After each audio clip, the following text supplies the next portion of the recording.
ladies, welcome back to Demystifying Men with yours truly, Rachel Davis.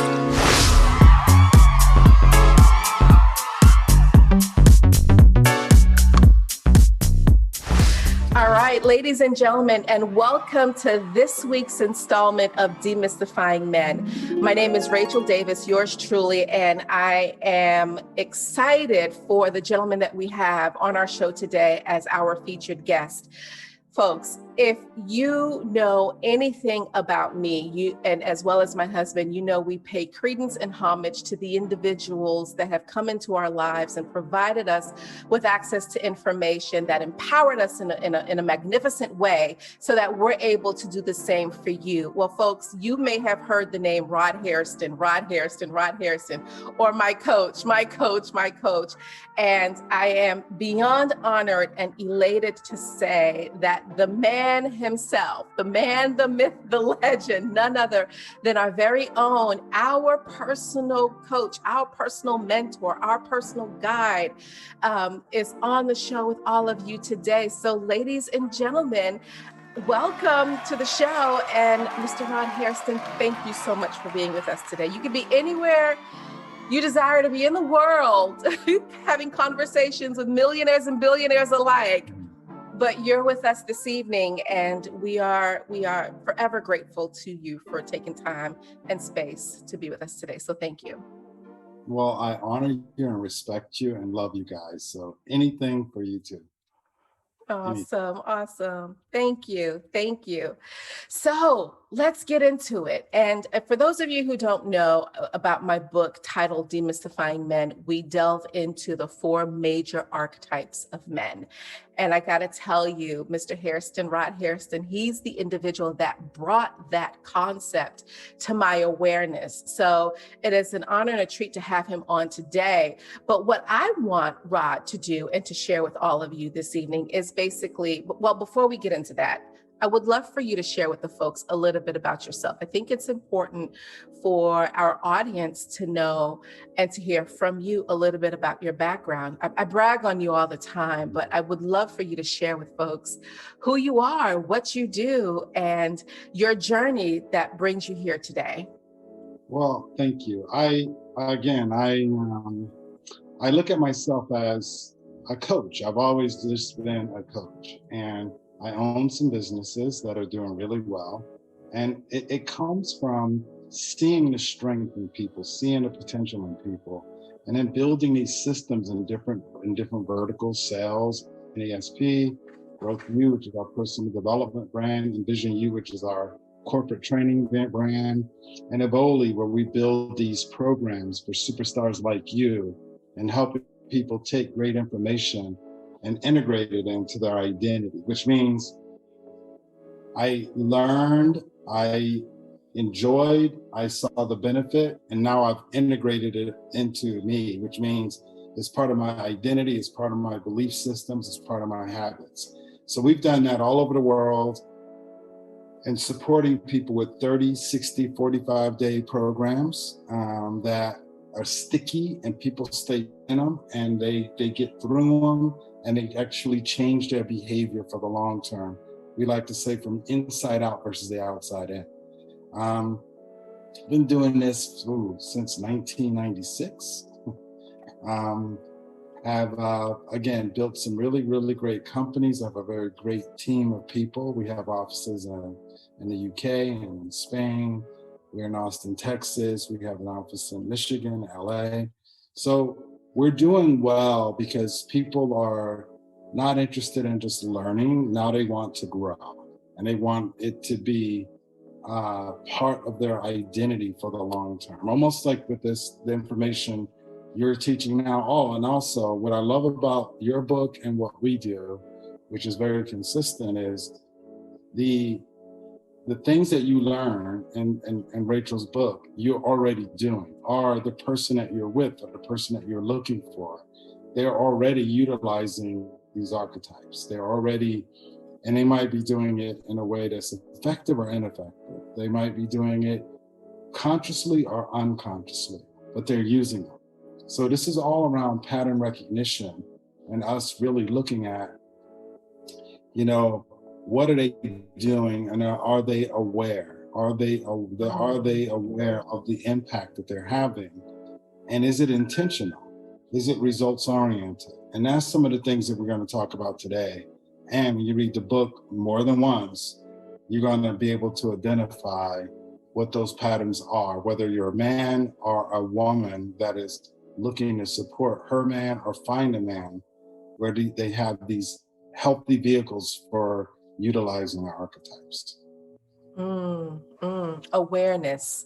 That's huge. And I don't think folks really put a lot of emphasis and credence on awareness. And you know, I often say, when you know better, you do better.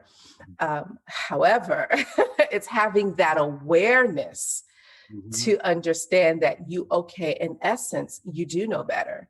And that subsequently leads you to doing better, making better decisions. Absolutely.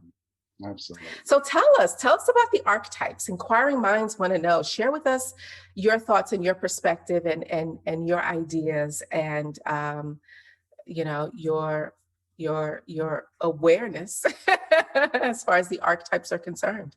Well, you know what's so interesting about the archetypes again, and throughout history, you know, I know in Africa, in Asia, in North America a long time ago, when you look at some of the more tribal communities, the boys would have to go through the archetypes, right? They would learn to love her from being with their mom and really understanding that feminine energy and the power in that feminine energy.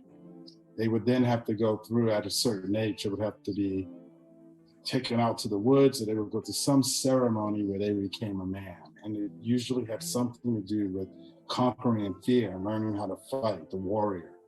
And then you went through studies to learn what your craft was going to be in the community or the village, or how the competence and the intelligence, which was the magician. And then ultimately, you started thinking about the vision and the protection of the community as a man, you know, really being purposeful and visionary and really having that strong identity as the leader. Then that was the sovereign. And all of those things supported the other. In our world now, or especially in North America, we take away some of those opportunities, right? The people aren't intentional with taking their sons through the rituals of actually learning how to do the strong aspect of the archetype. So yeah, they're using the archetypes, but they're not using them in a what we call a balanced, effective, strong way, right? They feel the instinct to use them, but they're not being utilized as much in a correct way. The patterns and the insecurities and some of these things are showing up in ways that are different than what the true internal intention that we have as men are. And so I think that's what makes your book so beautiful, is that you're helping people get aligned with what they already have inside of them. You don't have to go back to being a kid and go through those things. You don't have to go and put a knife in your mouth and, you know, put it on a towel and crawl through the woods looking for a wolf or a lion. Or you've heard some of the stories. You guys can Google some of these stories. They're really incredible. But we don't have, it's not that world anymore. There's ways that you can get it without killing something or hurting someone else, or it's just you understanding the must-haves of these instincts as a man, and then picking the appropriate vehicles, or just making a decision to implement these things and then doing the practice work to make it part of who you are.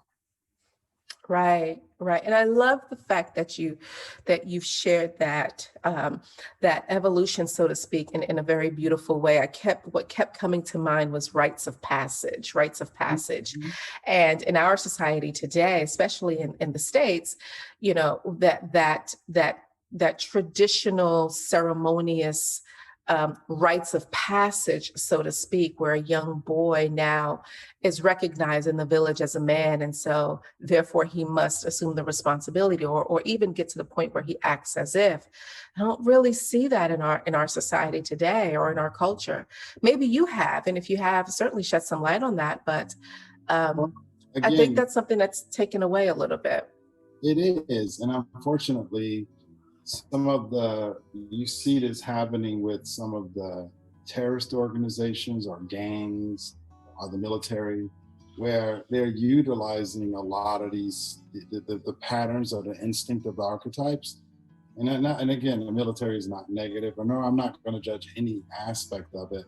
I'm just saying that people don't have to go to the military or join a gang or join a group where they got this intense purpose to, and that's the draw, is these boys finally feel like they're joining something that's going to allow them to become that sovereign, that warrior, that magician, that lover.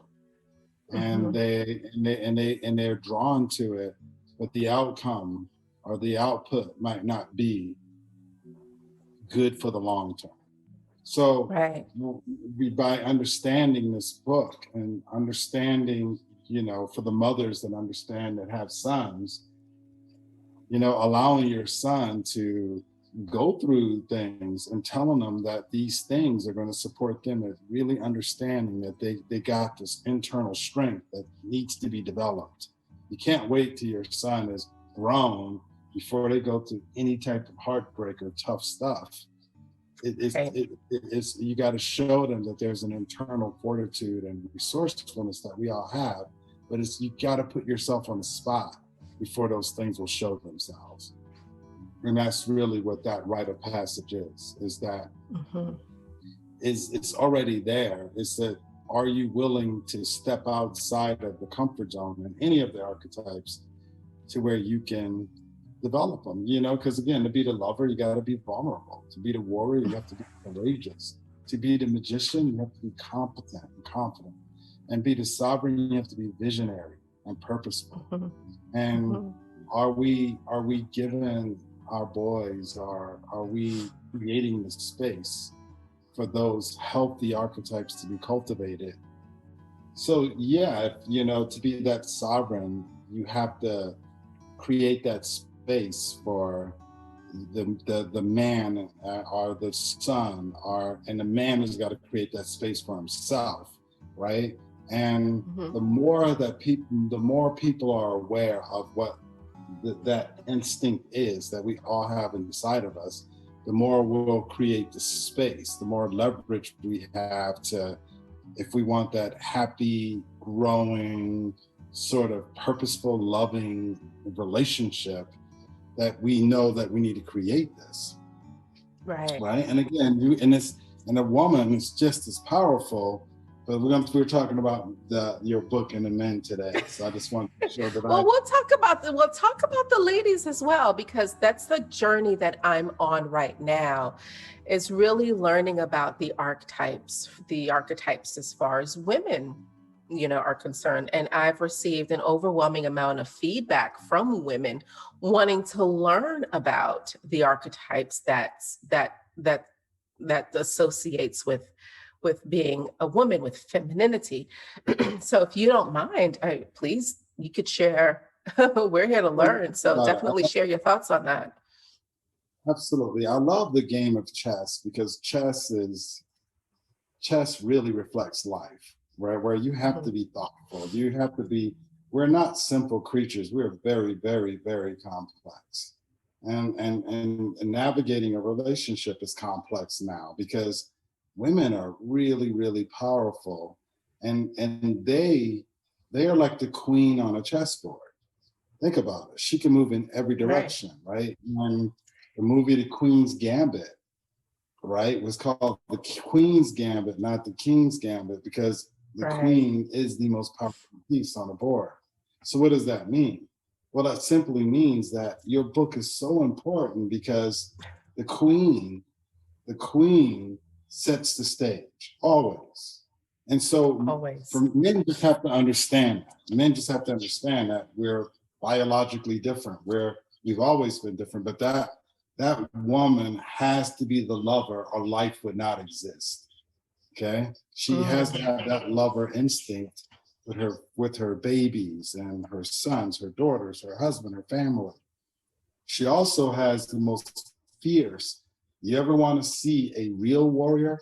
Mess with a woman's child or her family, and you will see a Absolutely. warrior where the most intense predators back down because there's an intensity that is beyond her physical size, right? Think about magician navigating the man's ego, right? Mm, How many women had to be magicians with the narcissistic, egotistical, broken systems of these man-made falsehoods to make men superior that felt inferior. So you got a bunch of men that their superiority is based on fallacy. It's not real. And so now you're seeing in the real world women emerging and going to the next level and men declining because they're thinking that, but the world is supposed to be mine, right? And it's all fiction, it's fairy tales.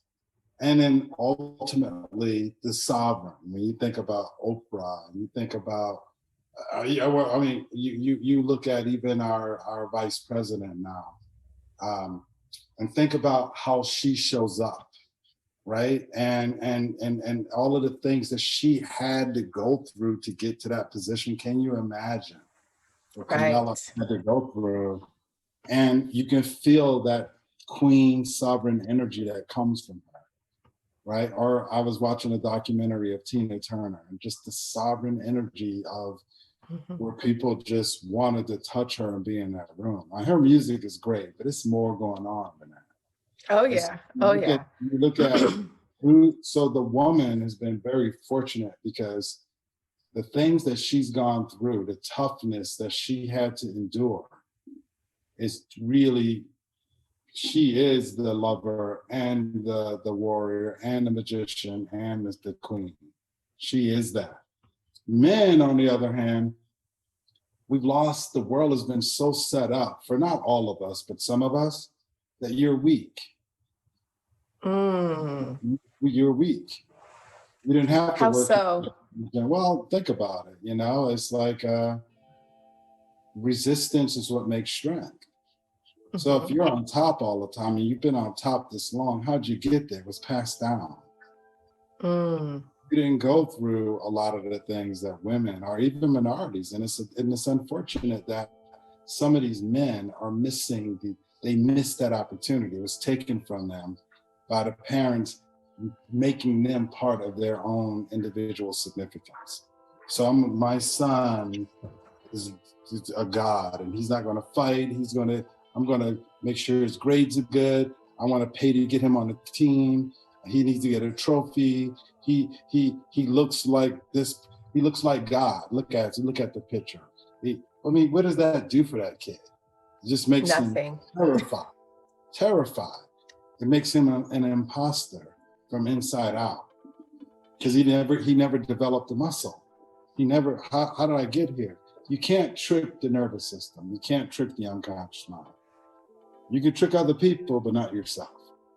And Mm. there's where we got a bunch of men that tricked other people, but they can't trick themselves. And now we're watching these people unravel all around us. They're playing the game with themselves, and we all see it. We saw it from day one, Right. right? And so make sure that you're creating an opportunity at any age, you're creating the chessboard where the king can finally become the king. And you're going to have to help him. Mm. Right? And let's pause there.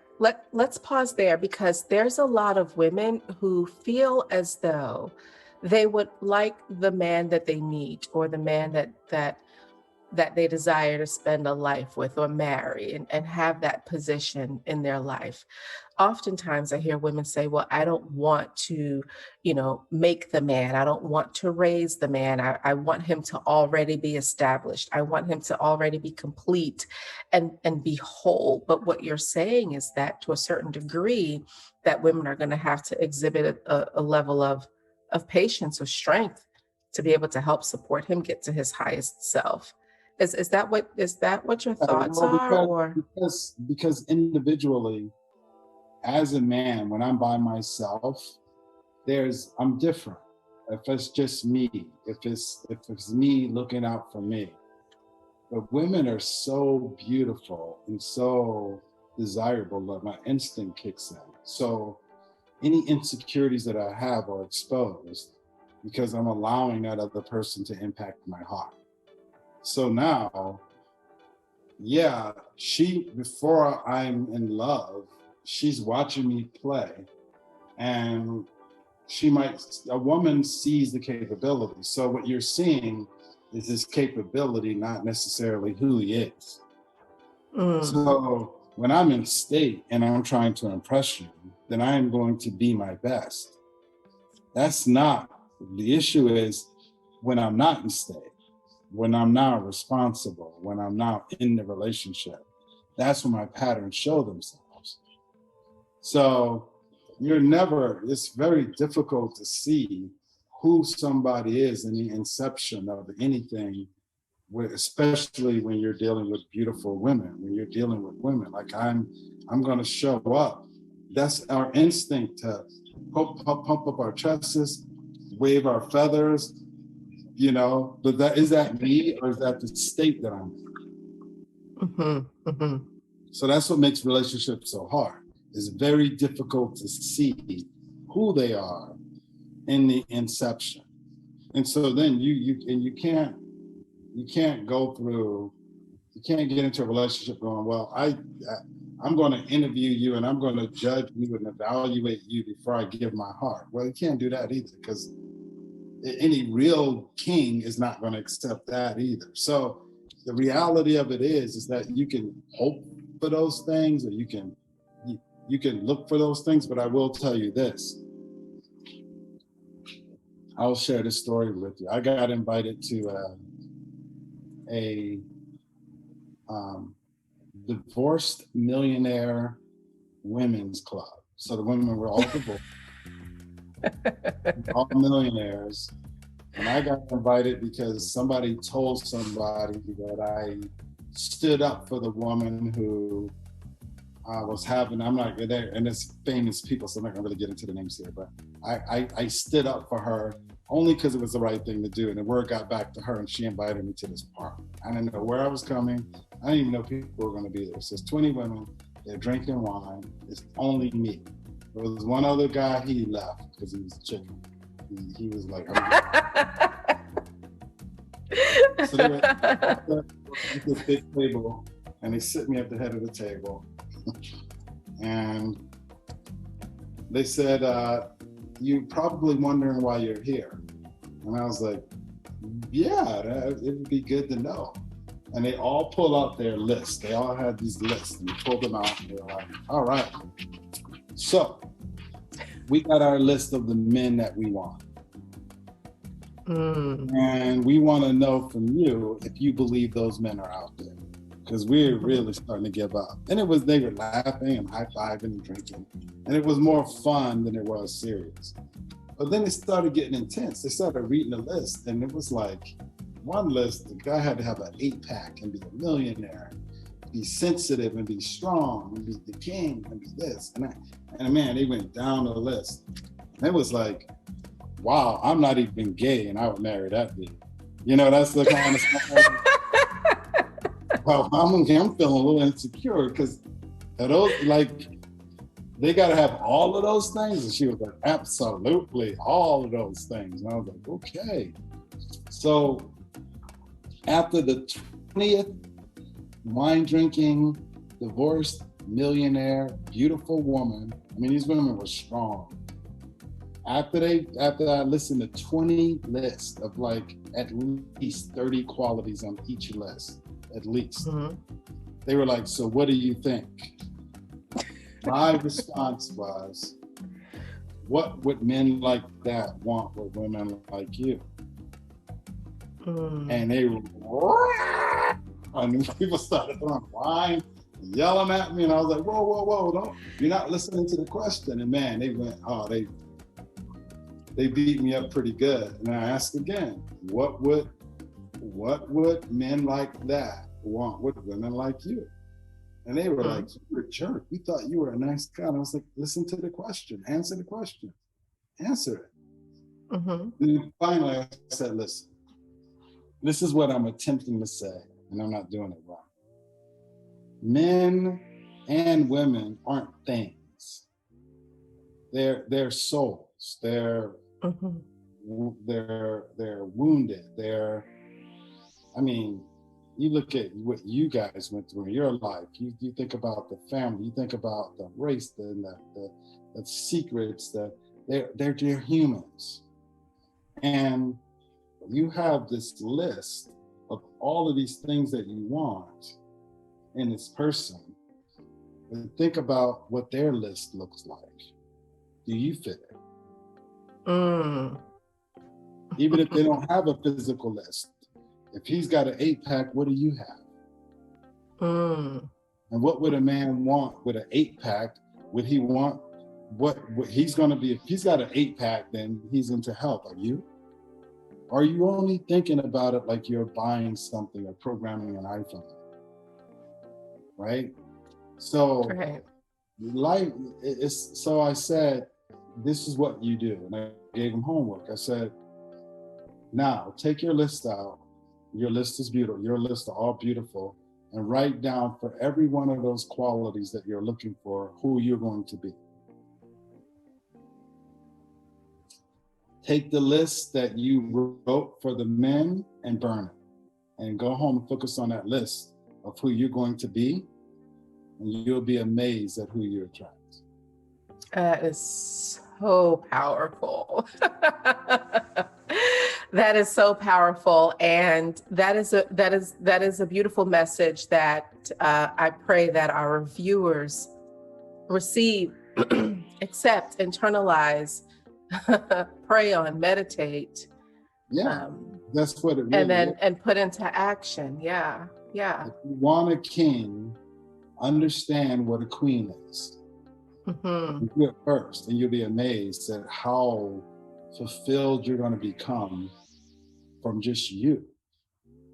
And the space that you will make for a king or a king that's almost there. That person's going to respond to you differently because your needs are going to be met by you. Right. That's what this exercise does. Who are you going to be? In fact, that's what we do in a lot of our relationship workshops, is that whole process. And then write down who are you going to be? Who do you need to be? Because being attracts. Be attractive to what you want. Don't be wanting. Be attractive. And do you think that ties into your belief of self? Absolutely it does, because what's happening is you have people that are looking to be completed. Relationships are not to complete you. That you complete me in that movie is just for a movie. Right. That was a great line, though. It's beautifully romantic. Right. The movie, especially if a man is saying it, because again, I want to go into a relationship whole, and I want to create something that didn't exist with the chemistries that we bring together. Right? And that's really it. And that's what that's what the sovereign archetype is. Like, I want us to be interdependent, not dependent. Right? And that simply means that we're bringing two whole attractive opportunities to the table and we're creating something that we haven't, that's not been here. It's like just how life is created. Life is created Right. when a man and woman get together and they create something that is uniquely itself, and nothing else in the world will ever be like the thing that you two created. That's beautiful. Right? And so you got to that tells us that the relationships we need to model the creating of a relationship like we create a child. Mm, wow. Wow. You never disappoint, my friend. That was powerful. Yeah, life leaves clues. It leaves clues. And the more diverse and different you are, but you follow your instinct. Like people know, but the smell of a person, they know what the looks of a person. That you've even been with people that you've met people. I know I've been attracted to women that are like, I don't have anything in common. I don't really even like the way they are, but man, do I have chemistry, because my mind is telling me this person you can create with, right? Doesn't mean you should, it's just telling you that. Well, do that same thing with how you work on you, right? If you want a king, be a queen. And make it very Excellent. clear how you want to be a queen, and then work on that and watch what you'll attract. You won't get one, you'll get many kings. And you get to pick which one is going to fit in your kingdom. And women have to think of that today, because today, it used to be a queen was still secondary to a king, or she had to play this sort of subservient or inferior role because of just the outside world. Well, it's not that way anymore. No, not at all. Some men, some women are just from a financial and power place. They're powerful. They're powerful as the individuals that they are, and they just happen to be a woman.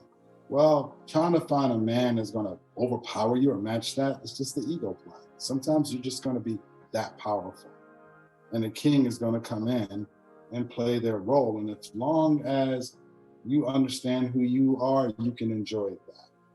Don't think there's not one principle anymore around the man has got to always be more powerful. Look, if that was the case, it would be that way. It's not that way. It's not.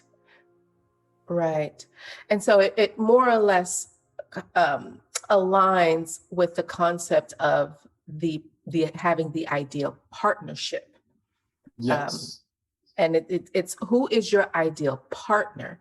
And for some women who have achieved a significant level of success and income and status and prestige and positioning, so to speak, may desire a man to be a partner that may not necessarily be in alignment with what older, more traditional values of the role a man is supposed to play in a relationship.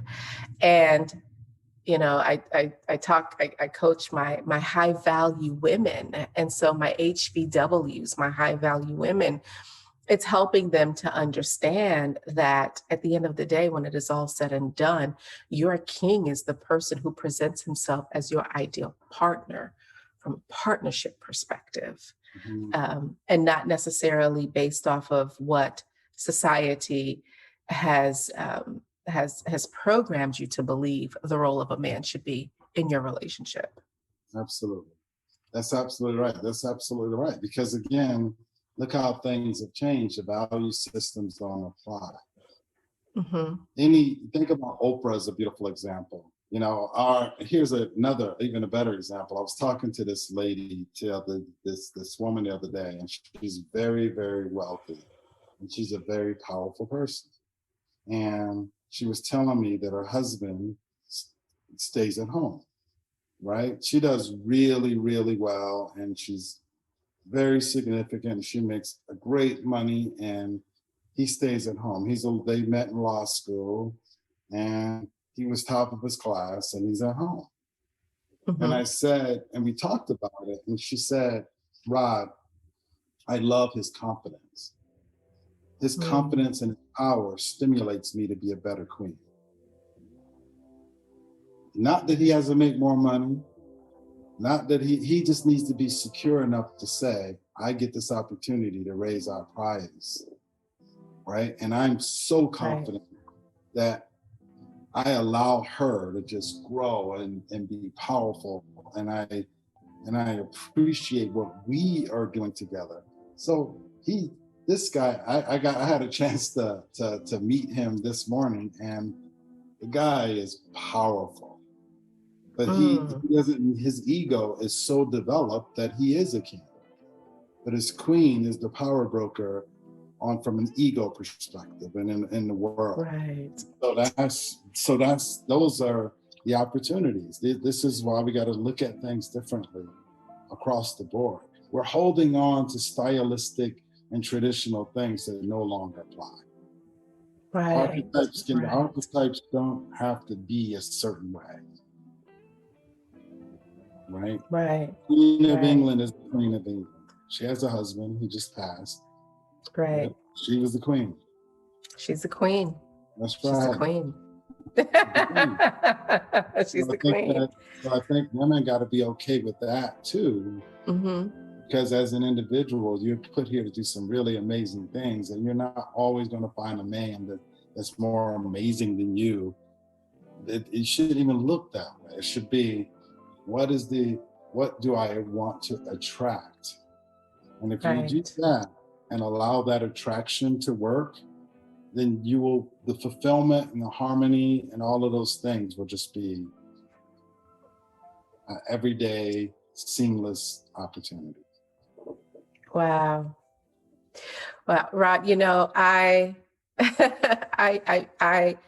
had no doubt in knowing that you would come on our show today, show up and show out in a way that only you can, and bringing very intricate and deep and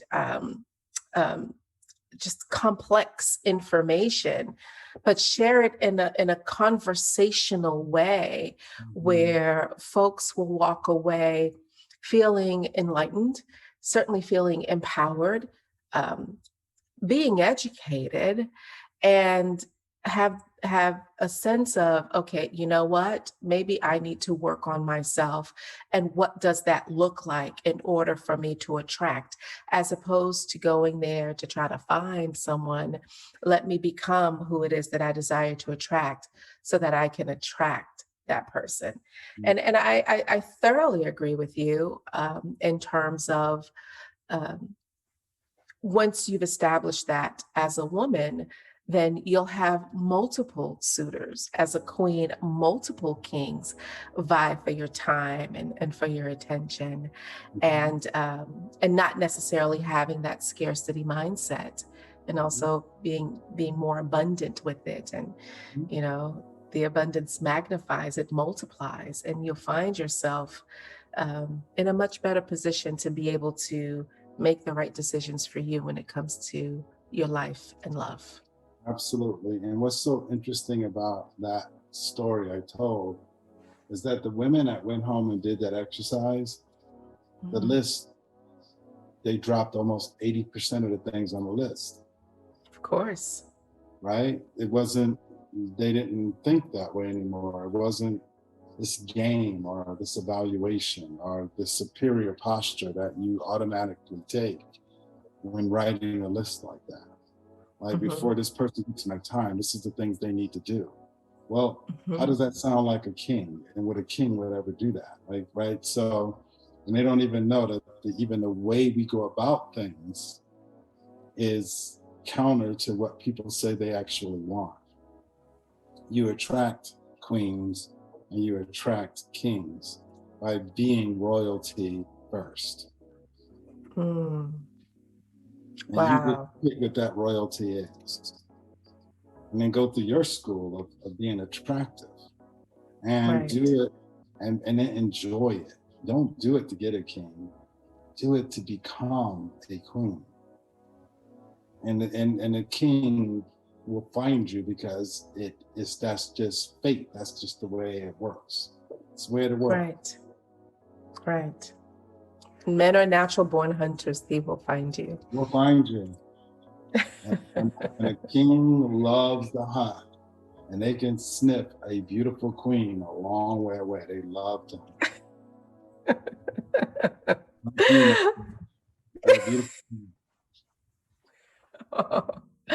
Wow, Rod. This time flew by so fast, and I would love for you to make a promise that you'll grace us with your presence again in the not so distant future, and be a guest on our show again. This is fun. We can do part 2 because we didn't even get to what we were supposed to get to. No, we could do part 2. Let's definitely see if we can make that happen. Absolutely. But in the meantime, before I let you go, I know our viewers are going to want to know how to get in contact with you. And ladies and gentlemen, this is a hint. You definitely want to get in contact with this man. So Rod, please tell us, how can folks get in contact with you, to work with you, to follow you, to stay connected with you, to learn from you, to learn more about you, to grow with you? My home address is... No, I was going to say, no, don't do that. It work that way. No, you're talking a bunch of queens, no? I get careful. No.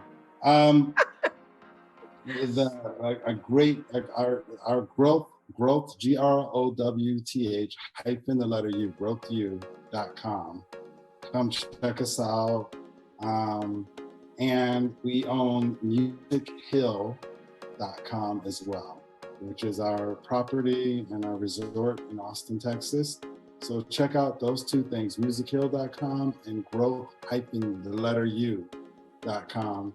Check us out, join, reference this, reach out to talk to some of the advisors there. If you need any extra support, we'll take care of you. If you're part of Rachel's family, you're part of our family. So check us out there. And in the future, we're going to start doing some of these retreats. We're going to have Rachel down teaching some of this stuff. So doesn't know that part yet, but look out for that as well. It would be my honor and pleasure. Thank you, Rod, so much for joining us. And you never know, part 2, ladies and gentlemen, may be sooner than you think. I enjoy doing this stuff and anything for my team. Thank you so much. All right. So folks, with that being said, thank you for joining us today. And you want to come back next week. You want to tune in next week. We have another amazing guest that is going to share with you exactly king-like qualities, so that you're in a better position to make better decisions when it comes to love and life. So take care. God bless you all. Have a fantastic night. Thanks. Bye-bye, everyone. Bye-bye. In the right place to move. In the right place for you.